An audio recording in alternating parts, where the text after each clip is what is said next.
आता बातमी आहे नांदेडमधून। नांदेड येथील श्री शंकरराव चव्हाण सभागृहात इतर मागास बहुजन कल्याण विभागाच्या वतीने आयोजित कर्ज वाटप व स्वयंरोजगार मेळावा उत्साहात पार पडला।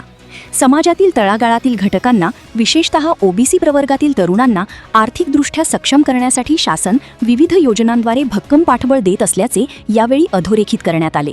महामंडळांच्या माध्यमातून सुलभ कर्ज उपलब्ध करून देणे तसेच स्वयंरोजगाराच्या नव्या संधी निर्माण करणे हे शासनाचे प्रमुख उद्दिष्ट असल्याचे मान्यवरांनी सांगितले।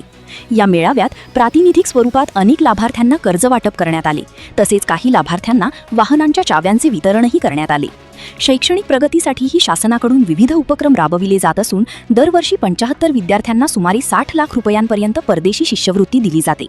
ग्रामीण भागातील विद्यार्थ्यांसाठी राज्यात 62 जिल्हानिहाय वसतिगृहे उभारण्यात आली असून त्यामध्ये मुली व मुलांसाठी स्वतंत्र व्यवस्था करण्यात आली आहे।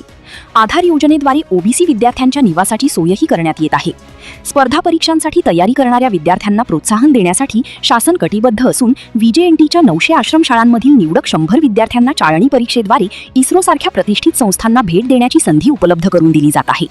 या कार्यक्रमाला खासदार तथा माजी मुख्यमंत्री अशोक चव्हाण, खासदार डॉक्टर अजित गोपछडे, आमदार राजेश पवार, आमदार बाबूराव कोहळीकर, महापौर कविताताई मुळे, जिल्हा परिषद मुख्य कार्यकारी अधिकारी मेघनाताई कावडी, संचालक सोनालीताई मुळे, व्यवस्थापकीय संचालक डॉक्टर वसंत माने तसेच महाज्योतीचे व्यवस्थापकीय संचालक मिलिंद नारिंगे यांच्यासह नांदेड, लातूर, परभणी, धाराशिव व हिंगोली जिल्ह्यातील अधिकारी, लाभार्थी आणि नागरिक मोठ्या संख्येने उपस्थित होते।